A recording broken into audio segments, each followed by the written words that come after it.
Yes. Absolutely. Wow, Prophet Scott used to be a school teacher. Yes. This stuff can really work, huh? Oh, it definitely can work. And so then you distract, dispute, and then you inspire. Yes.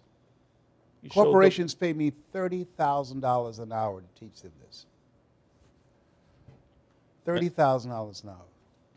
and listen, I can teach anybody, if they can say their name and tie their shoes, I can teach them how to do this. It is wide open. It is a wide open industry. wow. I've been doing it for 40 years. Would you say if people get into the presence of, say, millionaires, or in the elevator, it's called a 90-second speech, Yes. that means a person can learn what to say in that elevator Absolutely. to enter into that man's We will world. teach them how to do that, how to talk one-on-one, over the telephone, small groups, large groups. I've spoken as many as 80,000 in the Georgia Dome. Tell me about, wait.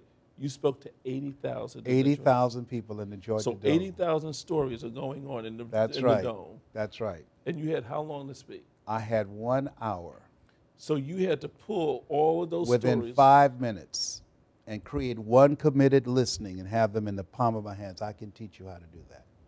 No matter where they're from, their political persuasion, their religious persuasion, it's about being a strategic communicator. Case in point, Farrakhan is a powerful speaker, but he's not strategic.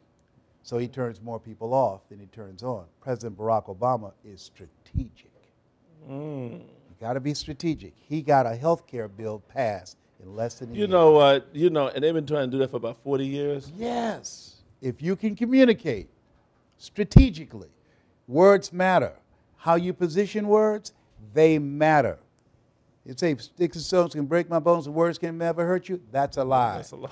Words can hurt you. Words said in an inappropriate way can cost you a great deal of harm.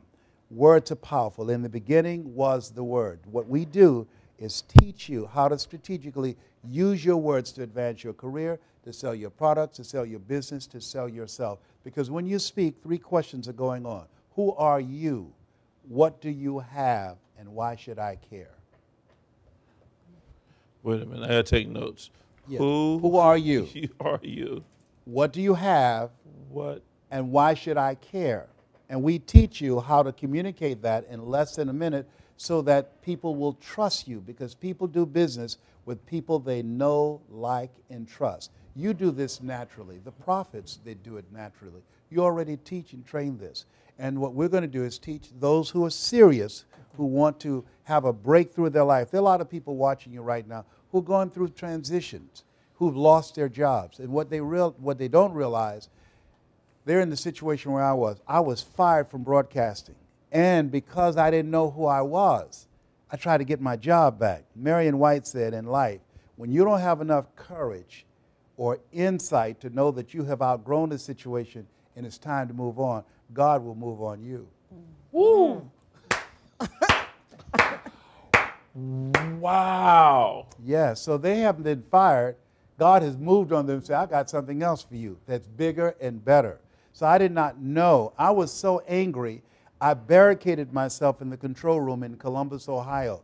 They had to have the Upper Arlington police to come and tear the door off the hinges. The microphone was open. September the 22nd, 1978 in Columbus, Ohio. I was arrested. I said, no. Helen Keller said, when one door closes, another door opens. But most of us spend so much time looking at and talking about the closed door, we don't see the open door. I did not know that God had waiting for me my being elected to the Ohio legislature. I passed 14 bills my first term. I was elected 3 times, became the chairman of the Human Resource Committee and the Education Committee. I did not know waiting for me while I was there barricading myself in the control room, denying myself the blessings, that I was going to go on to become the first motivational speaker to produce 8 specials for public television, where I made millions of dollars, where I would write Live Your Dreams, It's Not Over Till You Win, Up Thoughts for Down Times. I did not know. Waiting for me, I had a nationally syndicated talk show, and King World paid me $5 million to do the show, $2 million not to speak. People who have been laid off, God has something for them that eye has not seen, ear has not heard, nor has entered the heart of mankind what God has in store for them. Wow. That's why your work is so important. Oh my God.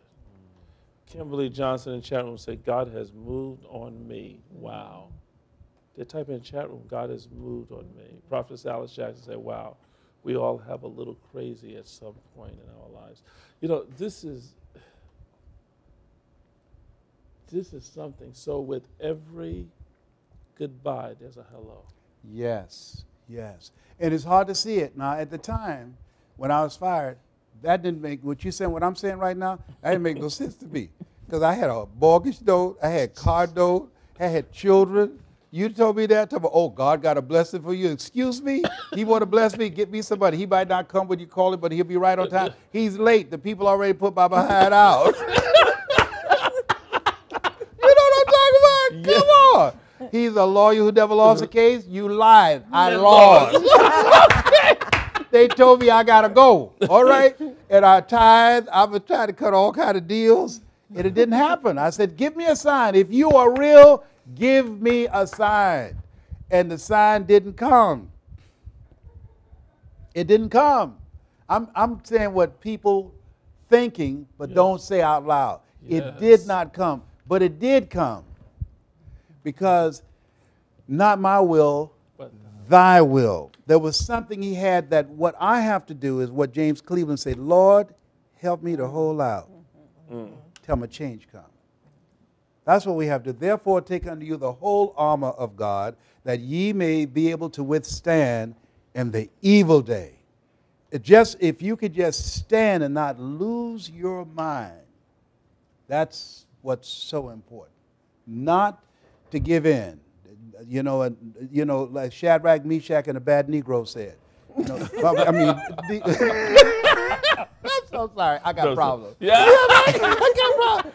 It said, my God is able to deliver us, but if not, we still won't bow. That's right. And I had to say, I know God can save this house, but if he doesn't, I'm not going to bow. You know, I found out a long time ago, the best way to get back on your feet is to miss 2 car payments. You look. I'm sorry. Miola, you missed that one. Miola, you missed that one. You are using sharp. I heard him, and it just took a minute. Yeah. But let me tell you though. Let me tell you what happened recently. Earlier this year, I had a Beamer. Notice I said had, right? A BMW in Chicago. So I decided to give it to a friend of mine in Cleveland. So, and I have been making the payments. So I said, well, just drive it. I did just let them drive it. Because I used to do that all the time when I was behind my car payments. I'd take it to my cousin Boo house. So Fred called me. He said, Les, did you come get the car? I said, no. He said, the car goes. I said, the car goes? Yeah. So I said, call the police. They said, no, I don't think the police got it. So I said, why? He said, could we call? And they told us to call GMAC. They asked what year it was. So I called the people, and the guy recognized my voice. This Les Brown? I said, yeah. I said, between you and me. I said, y'all got the car? He said, yeah. I said, tell me, how'd y'all find it? He said, GPS. I said, what? You gotta be kidding. He said, yeah, we know where the car is. He said, I should have told you. I said, oh my, you can't even miss car payments. What kind of world is this we're coming to? You can't even steal a car today without them finding it. They say they can turn the car off and everything. It's hard out here being a thief today. You can't even steal cars today. I mean, the technology is just making everybody business bad. You know what I mean? So you can't hide your car if you missing car payments because they can find it. Back in the day, they couldn't find the car. I would park my car at Boo's house. Boo would park his car at my house. That day is gone. That day's gone. That's why you need money. Because you can't get behind because they come get the car. I don't know why they want their money. They want their money. I don't understand it. So that's why you need to have somebody. You got to have somebody. You got to have you somebody. You know, I knew a car dealer in Atlanta, and he one of those places that we finance anybody. Just Right. bring a paycheck, we finance you. But that's what they were doing. They turn off the thing. He says, I don't even need to repo it. They just kill the switch, the car die. You call in your payment, they turn it back on. Yes. It's a different Really? day. Yeah, they say money won't make you happy, but everybody will find out for themselves. I'm telling you, that's why what you're doing, trust me on this. And you'll be criticized for it, but dogs don't bark at parked cars. Ooh.